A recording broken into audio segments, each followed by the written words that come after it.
Morning 11th class, how are you all? Hope you all are good. So class, we were on chapter number 4 of geography, distribution of ocean and continents, and we did have a kind of introduction, brief introduction of our chapter, जहाँ पे हमने बात की थी कि आज जो हमारी continents की जो placing है, जो लोकेशन है, वो ऐसी नहीं थी स्टार्टिंग से और बहुत सारे चेंजेस के कारण ऐसा हुआ था। तो पहले तो हमें पता है कि 29% ऑफ द सरफेस जो अर्थ है वो कॉन्टिनेंट्स है, बाकी सारा ओशन वाटर्स के अंदर है। और कॉन्टिनेंट्स और जो ओशन बॉडीज है पहले भी सेम नहीं थे और अभी भी वो कंटिन्यूस मूव कर रहे हैं। ठीक है, अब हम आ जाते हैं, जैसे इफ आई से कि ऐसे नहीं थे, obviously the question comes in mind, how can we say, because we were not present. अगर मैं बोल रही हूँ मिलियंस ऑफ इयर्स पहले ये चेंजेस हुए थे, तो कैसे हुए थे चेंजेस, हु इज आंसरेबल, है ना। सो सबसे पहले ऑब्वियसली बहुत सारे साइंटिस्ट जिन्होंने इस पे काम किया था, उन्होंने बहुत सारी थ्योरीज दी थी और सबसे जो एक्सेप्टेबल वाली है वो अपनी पढ़ लेते हैं। ठीक है, so let us start with, although we did talk about this continental drift theory, जिसमें हमने पढ़ा था कुछ चीजों से के बारे में रिगार्डिंग कि जो हमारा कॉन्टिनेंटल ड्रिफ्ट थ्योरी है, इट वाज गिवन बाय मतलब जो एल्फ्रेड वेगनर है वो सबसे पहले थे जिन्होंने इसको एक कॉम्प्रिहेंसिव आर्ग्यूमेंट के फॉर्म में आगे पुट फॉरवर्ड किया था। उससे पहले कार्टोग्राफर, मैप मेकर जो थे एब्राहम ऑर्टिलियस, इन्होंने भी ऐसा प्रपोज किया था कि ये एक ऐसे लगता है जुड़े हुए हैं जो बाउंड्रीज को अगर ध्यान से देखें।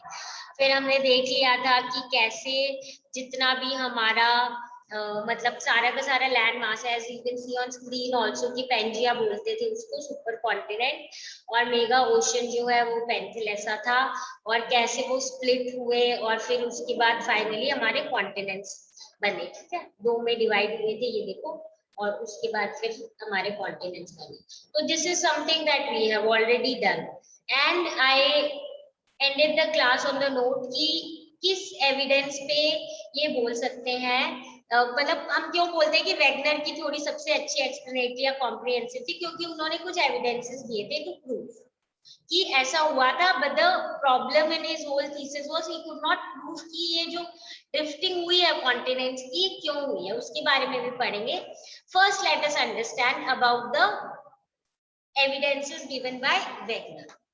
अब देखो, evidences that were given in support of continental drift, let us understand these evidences. ठीक है, so we have actually around 5 evidences which tell us about these like proof कि सारे के सारे कॉन्टिनेंट्स जो वो एक ही थे।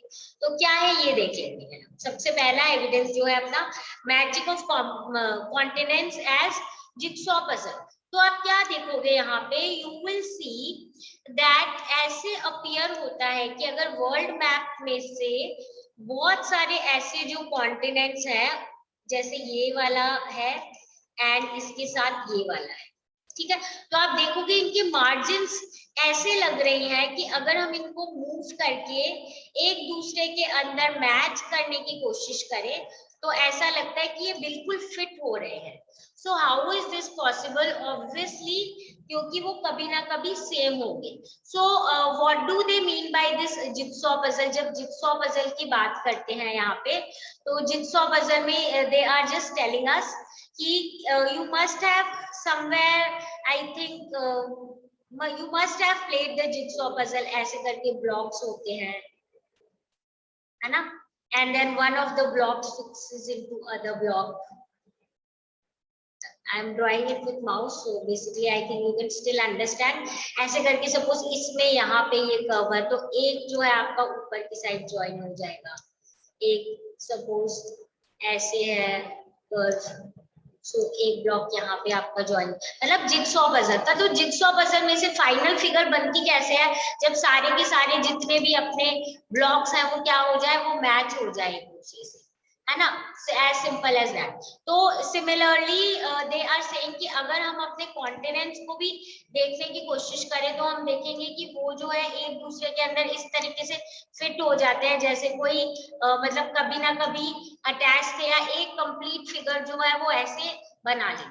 ठीक है, तो इसीलिए जिक्सॉ पजल किया। और इसका स्पेसिफिक एग्जांपल देख लें अगर हम, तो इसका specific example as I said कि अगर अफ्रीका की जो आप लाइंस है, शो लाइंस, उस पे चेक करें तो आप देखोगे कि अफ्रीका और साउथ अमेरिका जो है एकदम अनमिस्टेकेबल मैच है, टोटली फिट इन कर रहे हैं। तो map produce using computer program can find the best fit of the Atlantic origin was presented by Bullard in 1964, which proved quite perfect। यानी कि पहले वैसे तो जनरली ये बोल ही रहे, बट इसके साथ साथ क्या हुआ है कि हम ये नोटिस करेंगे कि जो कंप्यूटर प्रोग्रामर हैं जिन्होंने देखा था बेस्ट एक्चुअली फिट जो हो रहा है ये पूरा अटलांटिक मार्जिन में, ये बुलर्ड ने किया था 1964 में। तो पहला पॉइंट तो हमारे यही हो गया कि ये जो जिक्सॉ पजल है ये क्लियरली अपने को जिक्सॉ पजल जैसा लगता है कि सारे के सारे जो कॉन्टिनेंट है ना वो एक दूसरे के अंदर कहीं ना कहीं फिट होते जा रहे हैं। तो अगर फिट हो रहे हैं तो सिंपल मतलब है कि कभी ना कभी एक हो गया और फिर उसमें से क्या हुए होंगे, अलग हो गए। ठीक है, ये अपना first region is done. I suppose सबको क्लियर हो गया है ये वाला। ठीक है, दिस पॉइंट इज क्लियर ये विद एग्जांपल्स। ठीक है, moving on to the next thing.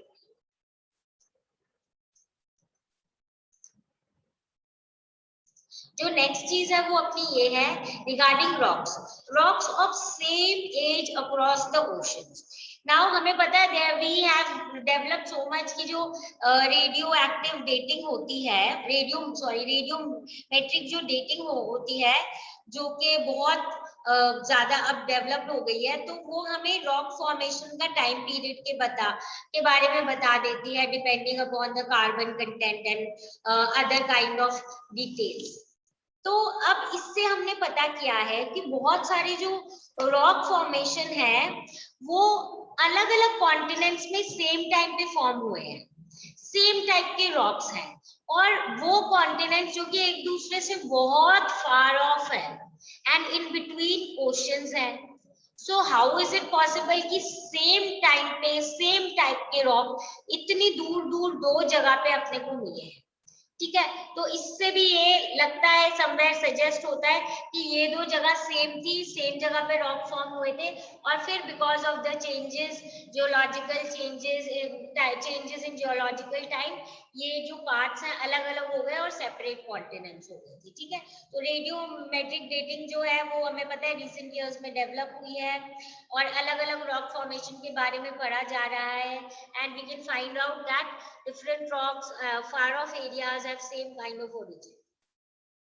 Belt जो अगर हम एंशिएंट रॉक्स की बेल्ट देखें around 2000 million years ago, Brazil Brazil कहाँ है हमें पता है, साउथ अमेरिका में टुवर्ड्स द ईस्टर्न साइड, जो बेसिकली पूरा ये जो अफ्रीका में अटैच हो रहा है। इसी को अगर आप देखोगे तो यहाँ पे आप क्या देखोगे कि this is totally matching from those of western Africa, यानी ये हम देख रहे हैं ये है हमारा ब्राजील वाला एरिया और ये अफ्रीका वाला हिस्सा। तो आप देखोगे बहुत जगह पे यहाँ पे जो साउथ अमेरिका में रॉक्स मिले हैं वैसे ही अफ्रीका में मिले हैं। तो ये पॉसिबिलिटी कैसे हो सकती है। इसके अलावा जो अर्लीस्ट मेराइन डिपॉजिट्स है along the coast line of South America and Africa, वो पता है कौन से एज के, Jurassic age. We know Jurassic age was the age where we have lot many dinosaurs, मतलब dinosaurs present, huge mammals and huge these other kind of animals were present at that time। So ये जो है ये obviously हमें पता है कि these were present at that time। ठीक है, तो जुरासिक पीरियड वाले टाइम के हमें क्या मिले हैं यहाँ पे, we have got evidences relating to like जो marine deposits है। ठीक है, तो अगेन इससे क्या पता चलता है हमें कि ऐसा कैसे हो सकता है कि सेम टाइप के जो डिपॉजिट्स है वो अपने को मतलब कि मिले in so far of area in Africa also and in South America also. तो obviously this is again an indication to tell us कि once upon a time these areas were somewhere together। ठीक है, so this is somewhat we can say कि एक और अपने पास example है। ठीक है। और these suggest that the oceans did not exist prior to that time. इसका मतलब जुरासिक जुरासिक एज वाला जो टाइम पीरियड है ना, उसी टाइम पे हमें मराइन डिपॉजिट्स मिले हैं। उससे पहले वाला जो टाइम पीरियड है जब मेन एवोल्यूशन हो रहा था, उस टाइम पे हमारे पास ऐसे मराइन डिपॉजिट्स नहीं है। तो इसका मतलब उस एरिया में तब तक क्या नहीं था, पानी नहीं था। अगर पानी होता तो उससे पहले के भी तो मराइन डिपॉजिट्स होते। You understand? I'll just explain you again. This is the area we are talking about. Rocks तो बहुत मिले हैं, बहुत पुराने टाइम पीरियड के भी मिले हैं हमें, पर जो मराइन डिपॉजिट्स है वो हमें सिर्फ जुरासिक एज वाले टाइम के मिले हैं, उससे पहले के नहीं मिले। इसका मतलब क्या है, उससे पहले यहाँ पे ओशन था ही नहीं तो मराइन डिपॉजिट्स होते ना। So this is again one example. उसके बाद हम थर्ड अपने अगर एविडेंस पे आ जाए, तो अपना थर्ड एविडेंस आ जाता है टिलाइट। टिलाइट क्या होता है? Actually it is sedimentary rock formed out of deposits of glaciers. यानी ग्लेशियर्स जो डिपॉजिट होते जाते हैं उससे क्या है, सेडिमेंट्री रॉक्स जैसे बन जाते हैं। और जब गोंडवाना सिस्टम ऑफ सेडिमेंट्स था, गोंडवाना था ना, हमने पढ़ा तो दो में डिवाइड हो गया था। तो जो गोंडवाना सिस्टम है सेडिमेंट्स का फ्रॉम इंडिया, वहां पे हमारे पास एविडेंस है कि to have its counterparts in 6 different land masses of the southern hemisphere। यानी हम देखेंगे जो उस वहां पे उस टाइम के जो भी डिपॉजिट्स है हमारे पास, उस सेम डिपॉजिट्स बहुत दूर दूर डिफरेंट लैंड मासेस में मिल रही है हमें। ठीक है, तो सदर्न हेमिस्फीयर में अगेन इससे हमें क्या पता चलेगा, इससे हमें यही पता चलेगा कि we will notice that obviously ये जो एरियाज हैं ये कहीं ना कहीं आपस में क्या थे, अटैच थे। ठीक है। अब at the base the system has thick tillite indicating extensive and prolonged glaciation period, यानी कि बहुत ज्यादा लंबा ग्लेशिएशन पीरियड चला था, जिसके कारण क्या हुआ, जो डिपॉजिट्स है वो बहुत ज्यादा ऐसे करके थिक टाइप है। तो इससे ही हमें पता चलता है अबाउट मेनी अदर थिंग्स, जिसके बारे में अब पढ़ लेते हैं। Counterparts of this succession are found in Africa, Falkland Island, Madagascar, Antarctica and Australia। तो जब हम ये बात करते हैं कि हमें when we are talking about कि इस टाइप के अपने पास मतलब ये टिलाइट मिलते हैं और they are found in different you can say parts of the world, और स्पेशली अगर हम बात कर ले तो वो कौन से हैं हमारे in the southern hemisphere. So age कौन कौन से एरियाज में ये भी देख लेते हैं ताकि अपने को पता चल जाए कि हाँ these are very very far. ठीक है, so let us quickly understand this. We have found this basically in Africa में, अफ्रीका में मिल रहा है। उसके बाद हमें मिल रहा है Madagascar। I think I told you where the this area known as Madagascar is. I'll again tell you on this world map.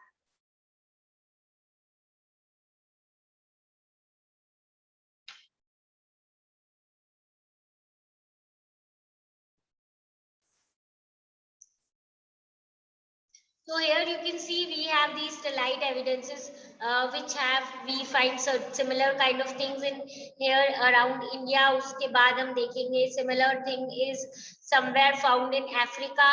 फिर Falkland is this island in south near South America. Then उसके बाद this is Madagascar, Antarctica हमें पता ही है, and this is Australia.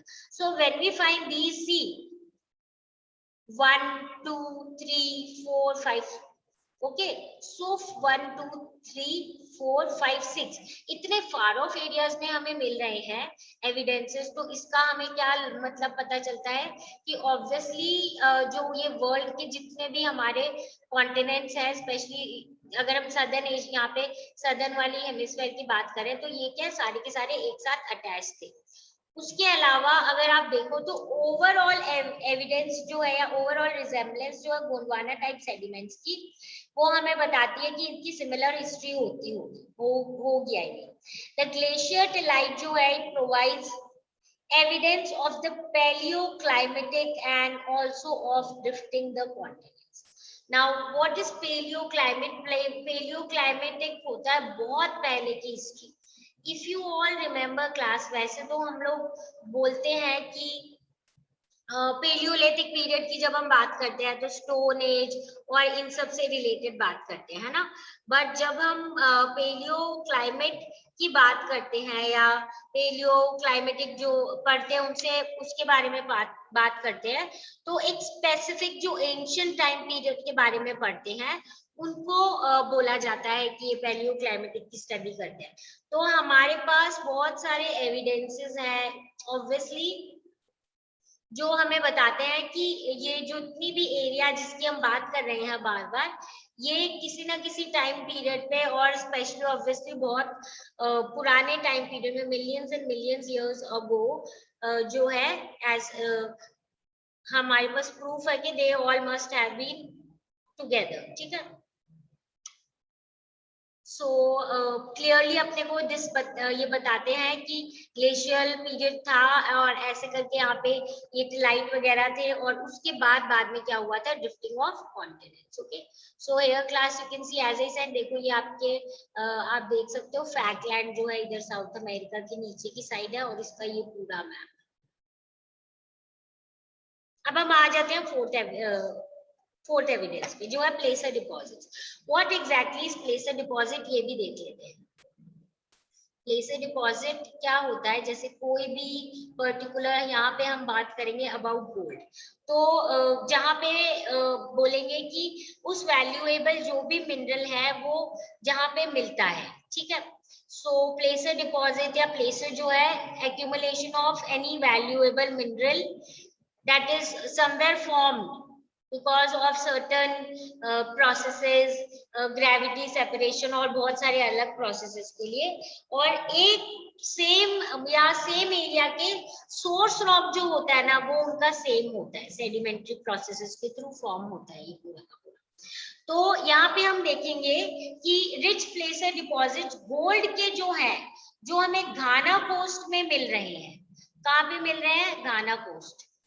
सो वो उसके बहुत ज्यादा हम देखेंगे कि घाना कोस्ट में जो हमारे प्लेसर डिपॉजिट्स है और उसका and absolute absence of the source rock in this reason is amazing fact. यानी घाना, अगर आप सबको पता हो कि घाना इज लोकेटेड इन अफ्रीका, ठीक है तो अफ्रीका में क्या occurrence of rich प्लेसर deposits of gold, but जो सोर्स रॉक जैसे मैंने बोला था एक है वो है ही नहीं वहां पे कहीं। तो ये एक अमेजिंग फैक्ट है। और जो गोल्ड बेयरिंग वेन्स है वो ब्राजील में है। ब्राजील अगेन हम देख सकते हैं साउथ अमेरिका में है।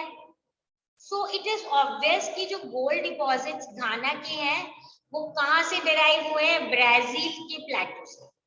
और कब, जब ये दोनों कॉन्टिनेंट्स एक दूसरे के साथ अटैच थे, ठीक है। सो हेयर प्लेसर डिपॉजिट का भी एग्जांपल आ गया कि गोल्ड हमें घाना कोस्ट पे मिलता है पर जो एब्सेंट सोर्स रॉक नहीं मिलता है, और उसके एविडेंसेस हमें कहाँ मिलते हैं, ब्राजील प्लेटो में। तो यानी ब्राजील प्लेटो में इसके बेसिकली हम बोलेंगे वेन्स है जहां से इसको डिपॉजिट्स मिलते हैं। और ये एक साथ तब थे जब गोल्ड डिपॉजिट्स, ये दो कॉन्टिनेंट्स एक साथ अटैच थे, ठीक है। Now moving on to the fifth evidence, जो हमारा फिफ्थ एविडेंस है that is distribution of fossils. Now हम देखेंगे when identical species of plants and animals adapted to living on land and in fresh water are found on either side of the marine barriers। यानी similar kind of species plants और animals के जो उस time पे land और fresh water में रह रहे थे उनके एविडेंसेस मिले हैं on you can say far of areas from each other, ठीक है, either side of the marine barriers. यानी मराइन बैरियर्स मतलब अगर हम स्पेसिफिकली एक एग्जांपल ले लेते हैं जो हम बार बार ले रहे हैं, अफ्रीका और साउथ अमेरिका, इनके बीच में डीप ओशन है, मराइन बैरियर हो गया, पर दोनों साइड के कोस्ट पे आप देखोगे सिमिलर काइंड ऑफ फॉसिल्स मिले हैं, स्पीशीज के एविडेंसेस मिले हैं ऑफ जो ये लैंड में या फ्रेश वाटर में रहते हैं, ठीक है। So the observation that lemurs occur in India,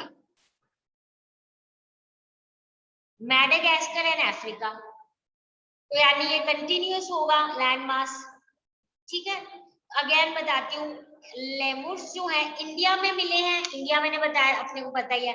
Madagascar भी मैंने आपको बता दिया कहाँ, और कुछ पार्ट्स ऑफ अफ्रीका में।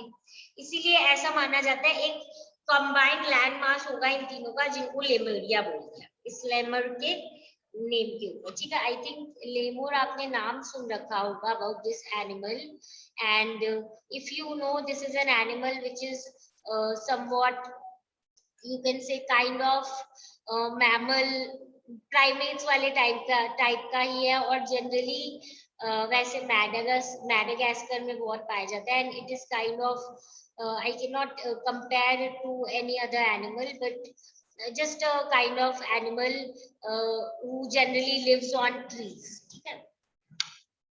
Just have a look at it whenever you get time, or I'll just bring the pictures and I'll show it to you, ठीक है। तो ये एनिमल के हमारे पास एविडेंसेस है इंडिया, मैडागास्कर और अफ्रीका से, तो यानी एक साथ लैंडमार्क्स होते होंगे जिनको हम एमोरिया बोल देते हैं। देन मेसोसॉरस, मेसोसॉरस जो है एक स्मॉल रेप्टाइल था जो कि शैलो ब्रैकिश वाटर में अडेप्ट कर लिया था। शैलो ब्रैकिश वाटर में ही रह सकता है, जो ओशन का पानी थोड़ा सा अंदर की साइड आता है उतने एरिया में ही है। इस एनिमल के स्केलेटन्स मिले हैं 2 location, southern cape province South Africa में और ब्राजील में। अगेन कैसे हो सकता है ये, क्योंकि ये क्या शैलो वाटर एनिमल बोला हमने, तो ऐसा तो पॉसिबल नहीं है कि डीप ओशंस अफ्रीका से क्रॉस करके ये साउथ अमेरिका पहुंच गया है।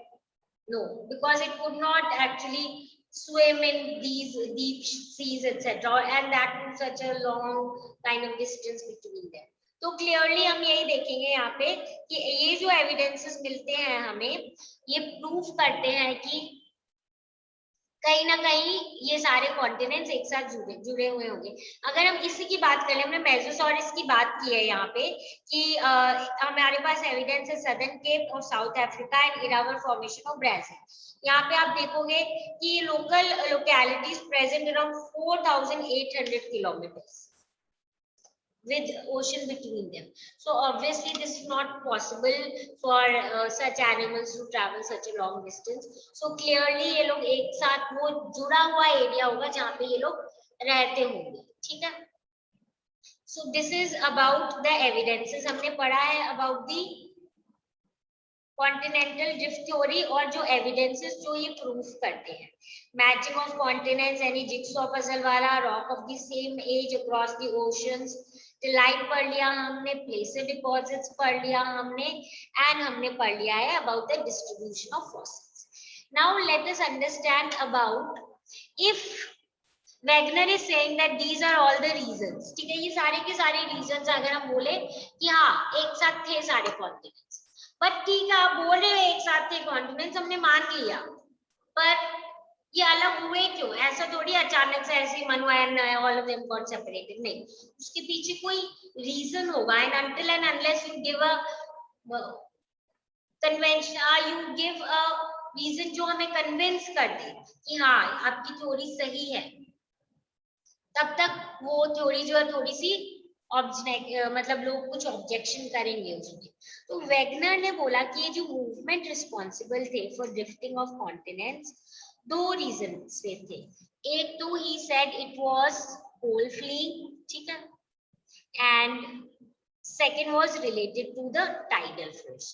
तो ये पढ़ लेते हैं, pole fleeing and the tidal force. तो पहले अगर हम पोल फ्लीइंग की बात करें, पोल फ्लीइंग का मतलब होता है रोटेशन ऑफ द अर्थ होता है, ठीक है। तो क्योंकि हमें पता है कि अर्थ जो है वो परफेक्ट स्फेयर नहीं है, इक्वेटर की साइड बाहर की तरफ बल्ज हुआ है, तो ये जो बल्ज है is due to rotation of the earth, क्योंकि अर्थ रोटेट होता जा रहा है कंटिन्यूअस।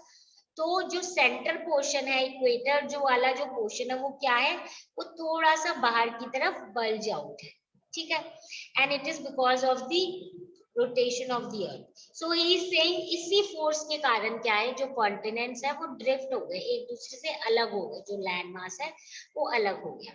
जो सेकेंड फोर्स इन्होंने बोला कि रिस्पॉन्सिबल है, वो उन्होंने बोला टाइडल फोर्स।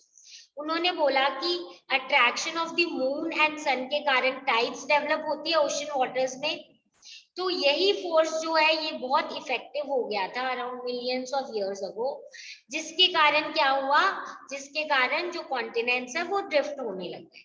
ठीक है, बट इनकी ये जो दो थ्योरीज है ना, ये बहुत ज्यादा क्लियरली या बहुत ज्यादा मतलब प्रूफ से इसको लोग जो बाकी स्कॉलर्स हैं वो इसको मतलब एम्पल नहीं मान रहे थे टू बिलीव कि ये रीजंस थे बिहाइंड द ड्रिफ्टिंग। ठीक है, तो मोस्ट ऑफ द स्कॉलर्स जो है इन फोर्सेस को मान रहे थे कि इनएडिक्वेट है, इन फोर्सेस के कारण ड्रिफ्टिंग नहीं हुई। सो इसीलिए ये प्रूव नहीं कर पाए थे कि क्या रीजंस थे behind this drifting. And during one of his such expeditions only he actually died. He went to the Antarctica area and along with his team member, and because of one of very, you can say there was a kind of storm or uske karan he actually lost his life. He could not prove it, but इन्होंने evidences वगैरह बहुत दे दिए थे। तो अब इनके बाद जो चेंजेस हुए थे, that is what we will be doing in our next class. तो हम देखेंगे कि आगे जो जितने भी स्कॉलर्स आएंगे, साइंटिस्ट आएंगे, वो दूसरी थ्योरीज देंगे जिससे कि वो प्रूफ कर पाएंगे इस थ्योरी को। ठीक है, जनरली हम देखेंगे जब वर्ल्ड वॉर 2 का टाइम आएगा ना, उसके बाद बहुत ज्यादा इस पे रिसर्च वर्क होगी एंड देन नए नए तरीके आएंगे जिससे कि हम एविडेंसेस को प्रूफ कर सकते हैं कि क्या रीजंस थे behind these continental drift. Okay, so this is it for today. Now we will continue with the chapter in our next class. तो आज जितना भी किया class, I think must be clear to you. किसी को कोई भी डाउट हो, please feel free to ask and come back with your doubts. Give this portion a reading and then we will clear your doubts. Okay, so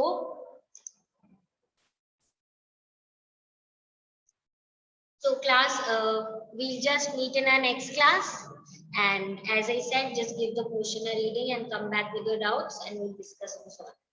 Now see you all in the next class and we'll continue with the chapter.